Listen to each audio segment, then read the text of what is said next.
So you are listening to the series More Titanic Lives. The original series can be found on my other channel, Village Prisoner Set Free. Now, there have been many liars that try to keep this Titanic lie alive. And of course, they are part of the hoax lie system, the Kabbalah system, whereby people profit greatly from telling the lies.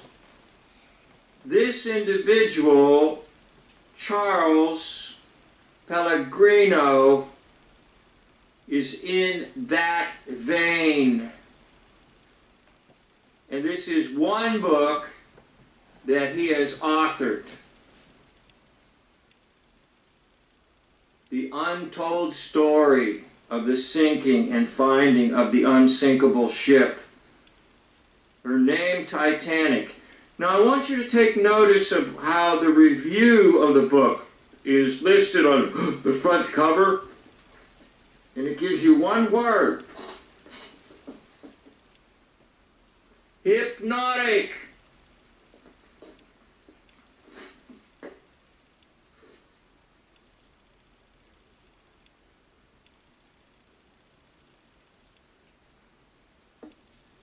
Titanic.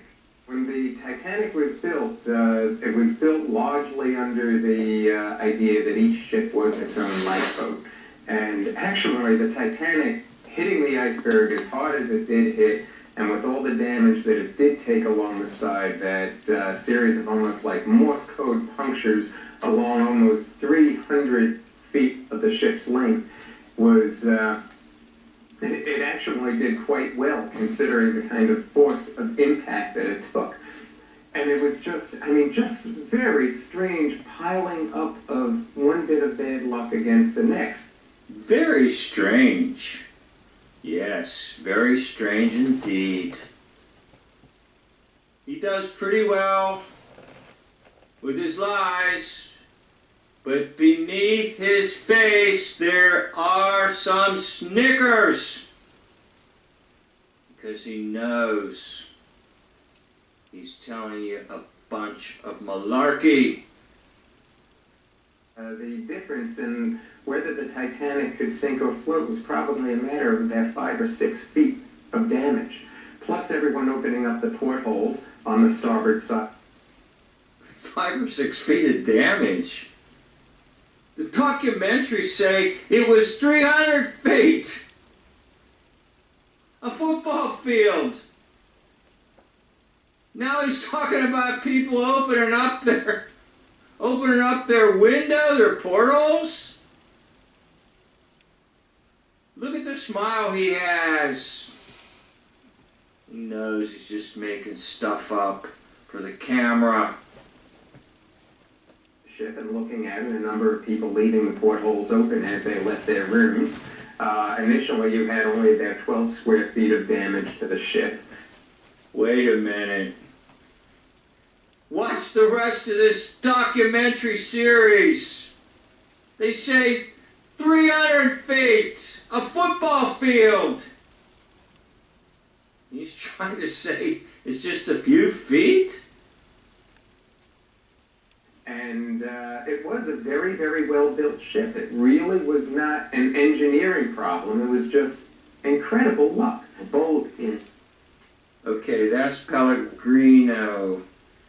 So we have to look at 3 Greek words to get back to the whole idea of this is just rhetoric.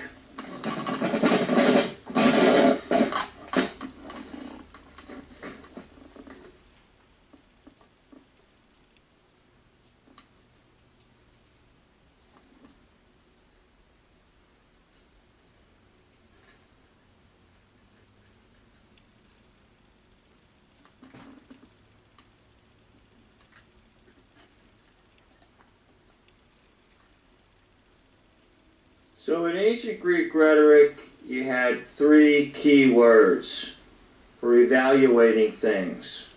The first is logos, which means word, the content. The second is pathos, emotion, feeling.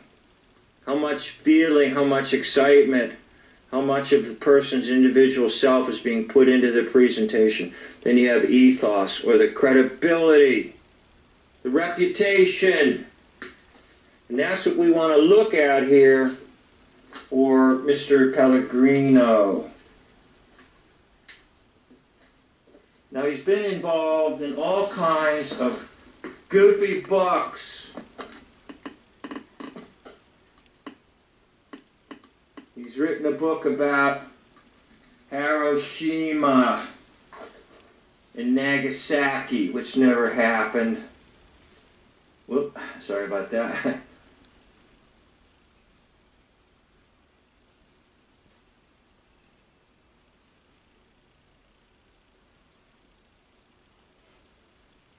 Look, he's involved somehow in the family tomb of Jesus. Vesuvius. Volcanoes are fake. There's this book on Hiroshima. There was no atomic bomb. It was fake. The Ghost of Titanic. You see, he's got all kinds of stuff. To hell and back. He's just part of the hoax lie system.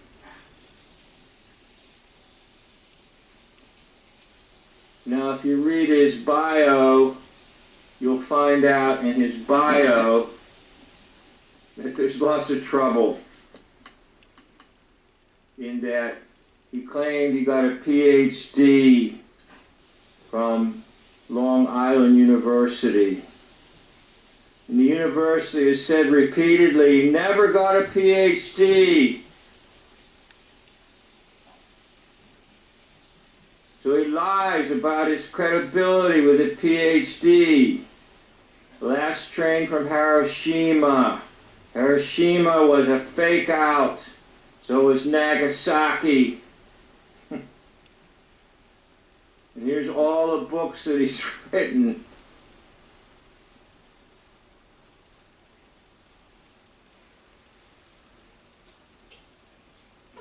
And he writes nonfiction and fiction.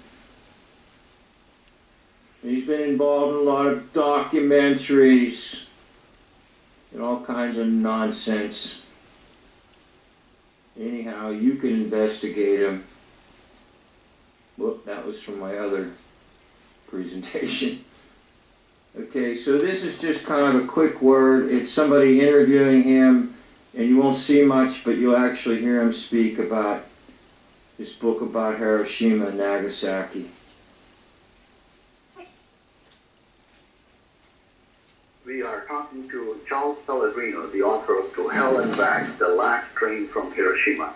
Thank you very much for your time, and we're looking forward to hear more about your book and you as well. Would you tell us a little bit more about, obviously everybody knows a little bit about the topic, but what really happened and what the book focuses on during the two bombing nuclear explosions that happened in Japan several decades ago now? Well, the Nagasaki bomb was more than twice as powerful as the Hiroshima bomb.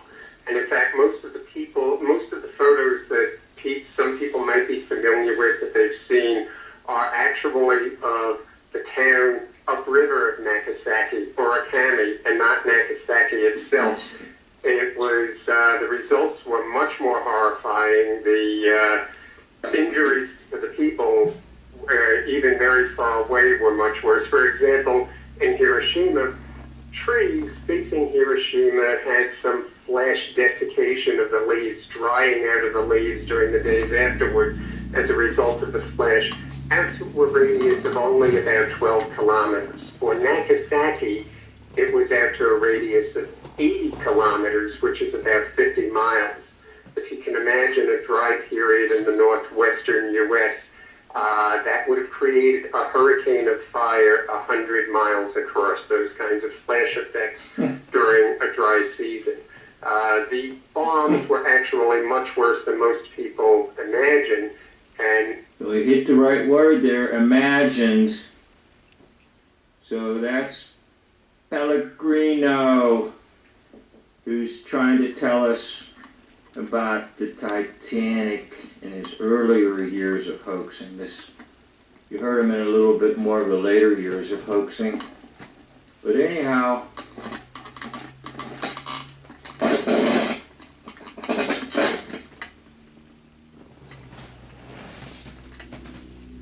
back to the three Greek words. Is he believable?